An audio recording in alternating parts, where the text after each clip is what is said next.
What's up, everybody? Welcome back to another edition of GWP Wrestling News. It is the midweek. You know, it means it's time for us to dig through and see what's been going on in the world of wrestling. And of course, I'll finish up with some rumors. Uh, I'd like to start things off with the big news here on the GWP front. So, oh, I'm sorry, I'm chewing on candy. That's why the bag's back there put up where I can't get to it. If you haven't seen the video yet, uh, we uh, we got together over at the Chase Collector's house, which is the other half of Gladiator Wrestling Podcast. If you haven't already, check out his channel. We're getting his stuff set up so he can start bringing more content to that channel. We're super excited to add some more content under the Gladiator banner. um, but we were over there rearranging his collection, and it ended up we're going to have a part two to that video because we decided to do some modifications. Anyways, just watch the video. I'll put a link down in the description, so you can see the progress so far. And part two is coming up this next week, Monday or Tuesday. So make sure you check that out to keep up with his collection. And then pretty soon there'll be a whole nother series started where I got to start redoing some of this stuff. But let's go ahead and bring up the news and let's see what we got going. Uh, Evidently, they're doing a Scrubs reboot, but that's not what we're here for. Let's start right here. Problems with CM Punk in AEW continue to surface. Um, so, if you haven't seen anything about this yet, evidently, uh, Ryan Nemeth um, has came forward with some new information coming to light about his time in AEW. As Fightful, so the Sportster is where this column is from. But Fightful.com obtained a document detailing complaints that Nemeth made to AEW executives. While his run ended terribly, CM Punk had something positive to say about his AEW career. The document featured many issues ranging from threats, abuse, and harassment that Ryan was facing while working with AEW. The complaint is dated September 12th and notes that these problems stem from Phil Brooks, aka CM Punk. Fightful's document features plenty of information about what was going on between AEW and Ryan Nemeth. Some of the more important information showcases that Nemeth had a timeline of emails, texts, phone call logs, and several other records concerning his abuse in the promotion. Wow. This kind of stuff could get pretty serious, guys.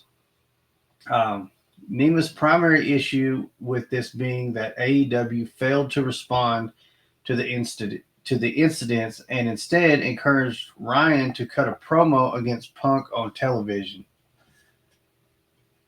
Wow. Huh. So the document also writes Punk as someone who had an undisclosed executive / producer / manager title within AEW. Nemeth states that he contacted AEW's legal rep at the time with concern that Punk would target him. Later, he would also say that Punk did threaten him in the AEW locker room, with other talents like the Young Bucks offering him empathy and guaranteeing him that his relationship with AEW would not be ruined due to this. AEW's lack of response to the situation. Nemeth says that AEW didn't do much to respond to these issues and would contact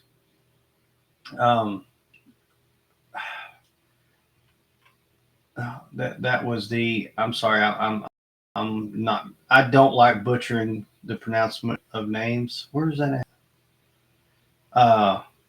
That's so. Nemeth says that AEW didn't do much to respond to these issues, and he would contact AEW's legal rep multiple times trying to get something done about this. After the locker room incident with Punk, Ryan felt that he would be silently fired and that his paid per appearance deal would expire. In a tell-all interview with Ariel Helwani on the MMA Hour, CM Punk told his story about what went down in AEW. After all this occurred and Nemeth was let go from AEW, Ryan still says that he doesn't believe Punk to be the reason for these issues and says it would have happened with somebody else eventually. Wow.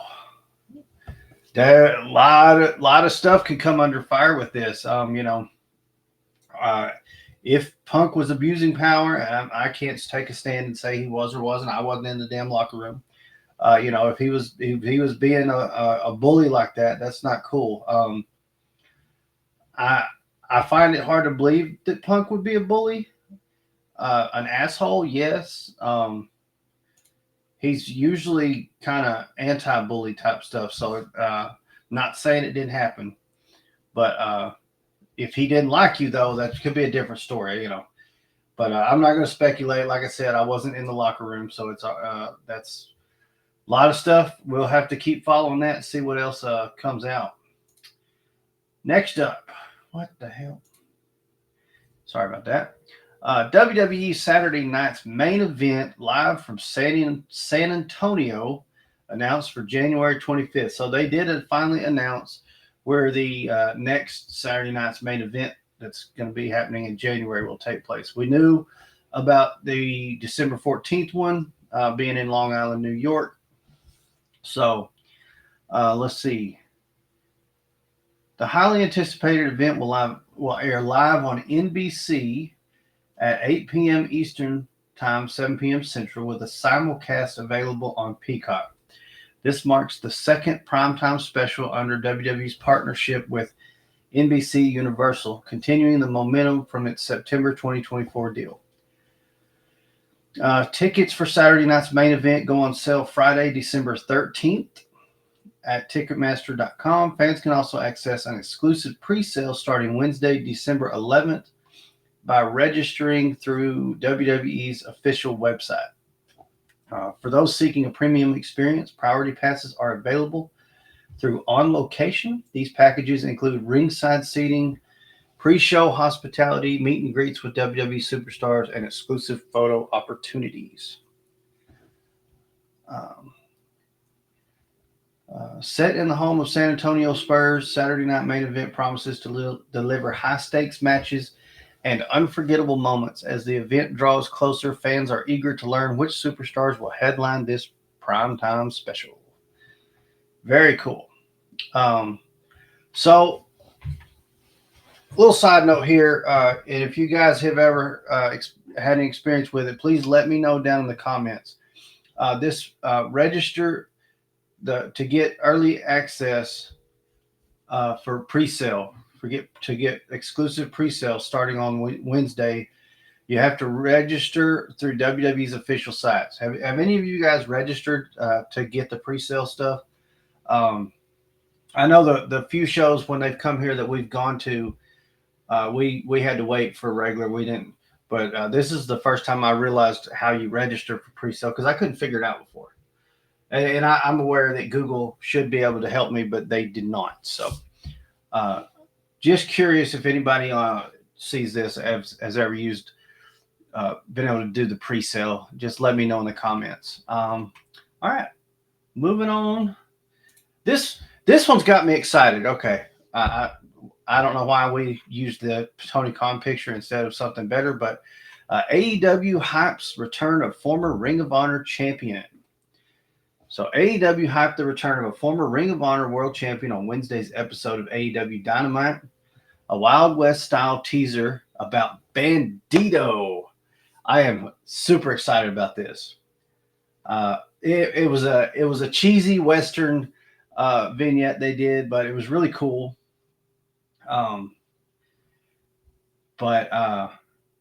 Yes, we are getting the return of Bandito. Let's see. We don't know exactly when, but now that we're getting the teases, we know it should be soon. So I am super excited to see some more Bandito matches. Bandito is absolutely fantastic in the ring. All right, I've got a couple different rumor things pulled up, so it's time to jump over to the rumor mill. And of course, before we sign off, I will go back to the main page and see if there's any more uh, news popping up. So just kill that. So why is it scrolling? WWE rumors, the latest on The Rock and WrestleMania 41, Becky Lynch and Charlotte Flair. So let's see what we got. WWE creative team is currently operating under the assumption that The Rock will not be wrestling at WrestleMania 41 in Las Vegas. Okay. This is from the takedown on SI, which would be Sports Illustrated. This is good. I like to give that credit. Those are the latest rumblings from Dr. Chris Featherstone of Sportskeeda and Fightful Sean Ross Sapp, which back up reports from Wrestling Observer from earlier in the year that claimed The Rock would not be available for the show. The Rock himself had pushed back against those earlier reports, telling people on Instagram to not believe that shit. Those in WWE at the time, however, insisted that creative plans for WrestleMania were being put in motion under the belief that The Rock would not be working that night. Okay. As for the meaning behind The Rock's surprise appearance at Bad Blood in October, Ross Sapp wrote the following Wednesday afternoon. WWE sources told Fightful that The Rock's Bad Blood appearance was to simply get him on screen and didn't have a major direction or plot point they were furthering. While they knew Rock appearing would be a possibility, they found out for sure that week, which is why Drew McIntyre versus CM Punk Hell in a Cell match opened the PLE. It cannot be stressed enough, as if last year's WrestleMania build wasn't proof enough, that anything regarding The Rock's WrestleMania status is subject to change between now and April. You guys chime in the comments. I don't know how to feel about The Rock being at WrestleMania or not. Like, I think The Rock makes a compelling addition to the Bloodline storyline, and there's so much they could do. But for this to happen, he has to be there. I mean, and to be perfectly honest, they could pull that off and just do recorded segments from on the big screen type stuff, using The Rock to manipulate, Bloodline 2.0 or something like that. If they push it, look, if he's not going to be at WrestleMania and they're still trying to do Roman versus Rock, then they need to just give up on that being a WrestleMania match and do it when he can do it and get it done quicker, because dragging it out for another year and hoping that something else doesn't come up. This is a busy man. Okay. It's not, I'm not knocking him. I enjoy The Rock being on TV. I like it when he shows up, but it's pointless. Just like showing up at Bad Blood, pointless. I mean, for a pop. We brought The Rock on for a pop, not to push any storyline. That's nuts. Man. All right, moving on. Becky Lynch has wrestling fans buzzing after she attended Tuesday's joint media event held by WWE and Netflix to promote the upcoming Raw debut on January 6th. Her appearance is particularly noteworthy as she is still without a WWE contract, at least to anyone's knowledge. The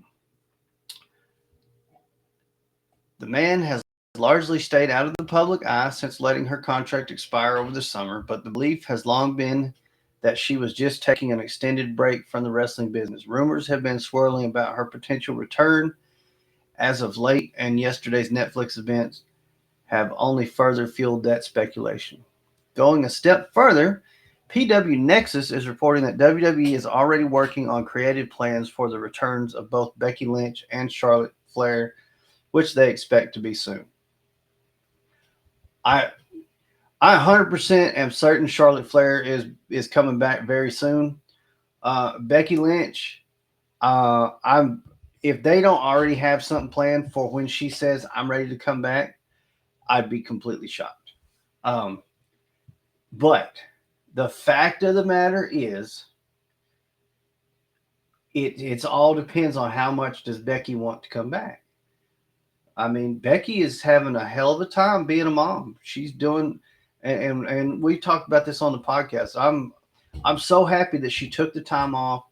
To be, and if she only takes 6 months off, uh, you know, that's great because if she just worked full time, she'd have missed a lot of that early childhood stuff. So I'm really happy she's doing what she's doing. And if she wants to take 2 years off, I'm still happy for her, and I'm still gonna pop like a son of a bitch when she comes back. And do I think she's going to come back? Absolutely. But nothing is ever certain in this world of wrestling that we live in. Let's see. All right, I will keep going. A potential character shift for Lynch is reportedly on the table, as she's been apparently been wanting to move on from the man persona for some time. You know what? And that would be perfect. You know, complete refresh. That's great. Nothing about Charlotte though. So, Obafemi, damn, that's a man right there. Woo, that's a bad dude. Anyways, now we got today's WWE and AEW rumors. Big news on the returns of Pat McAfee, yes, and Drew McIntyre. This is also by the Sportster. Let's see what we got. Let's see. Triple H announced that Pat McAfee is set to imminently return to the company as a full-time announcer. His role will likely be on Raw when they move to Netflix, which means some shuffling of announcers in the new year. If they don't put Michael Cole back on Raw with Pat McAfee, I we're marching to WWE headquarters. That has to happen. Uh, Shuffling announcers new. Meanwhile, the next Saturday night's main event show was announced on Wednesday as NBC wanted an official date for the show. It's the oh sorry, it's the ideal lead into the Royal Rumble. Finally, was Drew McIntyre's return on Monday Night Raw always the plan? It sounds like his appearance on Monday night may have been a last minute shift thanks to an unexpected injury at Survivor Series War Games. Okay. Let's see. And then, despite reportedly not being a part of WWE's WrestleMania plans, The Rock is currently the betting favorite to win the Rumble. Again, this is a rumor page. Rumors right there. I am not reporting facts right now, okay? I don't want to get roasted when The Rock's not even in the Rumble. Pat McAfee set for full time to return to Raw. That's the best news. Um, yeah, that wasn't announced. They just announced when and where. So, San Antonio, Texas, Saturday, January 25th. Okay, so here we go. Drew McIntyre's return to WWE was potentially a last-minute decision that came as a result of an unexpected injury to Bronson Reed at Survivor Series. Um, okay.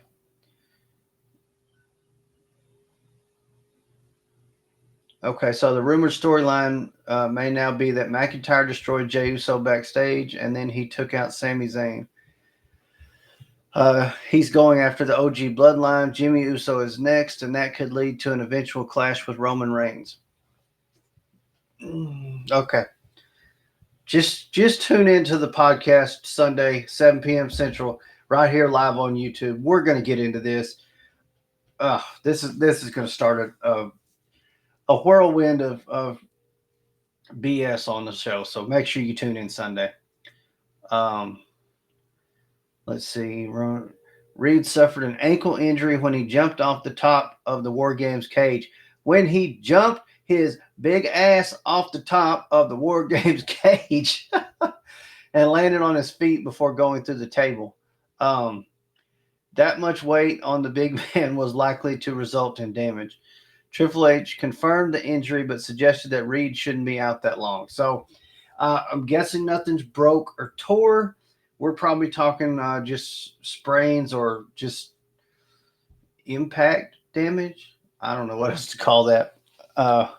That was an amazing spot, though. Uh, I was blown away seeing Bronson Reed climb to the top of that cage and jump off there. It was awesome. So, uh, really appreciate his sacrifice there. All right, let's wheel on over here, and we're going to click that one first, and let's go back here. I'm going to refresh this. Make sure, if anything, all right, Seth Rollins forming a new Shield with Kevin Owens, and Drew tensions heat up with Roman. What? God. I didn't want this to be a 30-minute news show, but it's panning out that way. Hold on. Let me just scroll through this real quick. What was that? Rumor roundup, The Rock WrestleMania plans, Reed and Robinson injuries, more. Okay. All right. I'm not going to click on anything else. Let's first look at this. Netflix exec address. They've already said they're planning ahead on it. So, Raw will make its debut on the stream platform January 6th. Let's see. Netflix claims that they are ready to improve on what boxing fans saw just a few weeks ago. So I'm not going to read through this whole thing. We've already heard what they have to say. They are reassuring WWE fans and officials that what happened with the Logan Paul Mike Tyson fight is not going to be an issue when WWE brings Raw to Netflix. It's going to be a hell of a night when they do this first one. I'm very, very interested to see what strings WWE pulls and surprises they bring out, and see the new product. I mean, it's what we're getting. All right. What is this? We're not watching the video. Never mind. Okay. Now we got some more rumors. This one's from SB Nation. WWE is not including Dwayne The Rock Johnson in their creative plans for WrestleMania.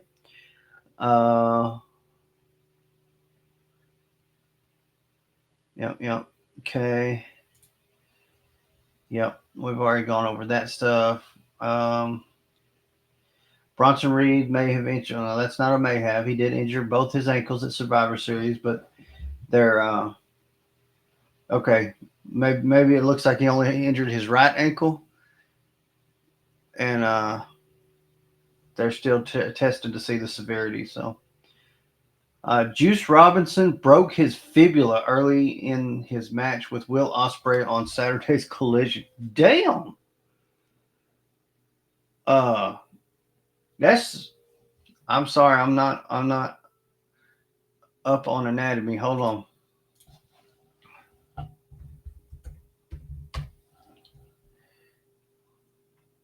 Right here. So that's the smaller bone in the bottom half of the leg, I guess. It looks smaller. Maybe it's just more on towards the back, but that is what Juice Robinson broke. This bone right here. Oh dang! You gotta stop breaking legs, guys. That sucks because he just got back from injury. Let's see. The main event of World's End will be a 4-way for the AEW World Title. Brian Alvarez said that he was flat out told this, but not who the 4 wrestlers would be. Speculation is Hangman Page, Jay White, Christian Cage versus Jon Moxley. Tune in Sunday to find out our opinion on that. They have said that this, and then we're going to call this a day.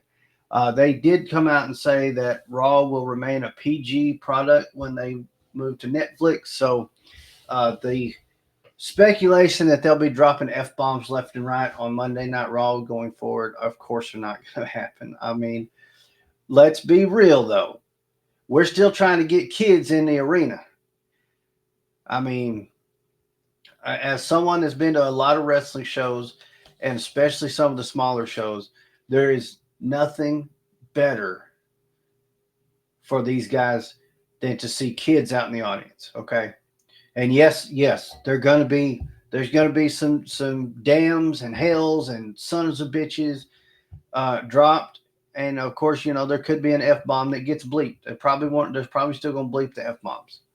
But when you've got these guys out here putting on a show for you, I've loved being at these shows, especially these independent shows we've gone to, because they interact with the kids so much, and they absolutely love it. So, and now sometimes those of us that are, I'm let's make me whole again. Sometimes those of us that are of the more adult variety may act like children and jump up and down like crazy because the wrestlers interacted with us. I'm not, I don't know anybody particular, but I mean, some adults act that way, and it's okay. Uh, so they're not going to go to a damn product that they can't bring the kids to. And I'm aware that in the Attitude Era and the Ruthless Aggression Era, the kids were still coming to the arena. That was a different world. We live in a world now where you can't get away with that shit on TV, and parents are not going to want to bring their kids to an arena where the owner of the company is out wearing a thong, having people kiss his ass. For the most part. Anyways, uh, thank you guys so much for joining me. Been a great news show. If you want to hear more and really see us dig down and get into some of this stuff, make sure you join in on the podcast Sunday, 7 p.m. Central Time, right here on YouTube. We will be live. So come join us and talk some wrestling with us. We love to interact with the comments. It's been a lot of fun. If you hadn't already, smash that like button for me. Go ahead and subscribe and turn on the notification bell so you don't forget Sunday right here. You'll get a reminder. Turn on the notification bells. Also, check out the other channels under the Gladiator umbrella. You've got the Chase Collector. He's working on building that channel, and Gladiator Toys. If you're into collecting other toys besides wrestling figures, check that out. Show those other channels some love. Give us some help. Help us build these up. That's going to do it for this one. Thank you guys so much for watching. Gladiator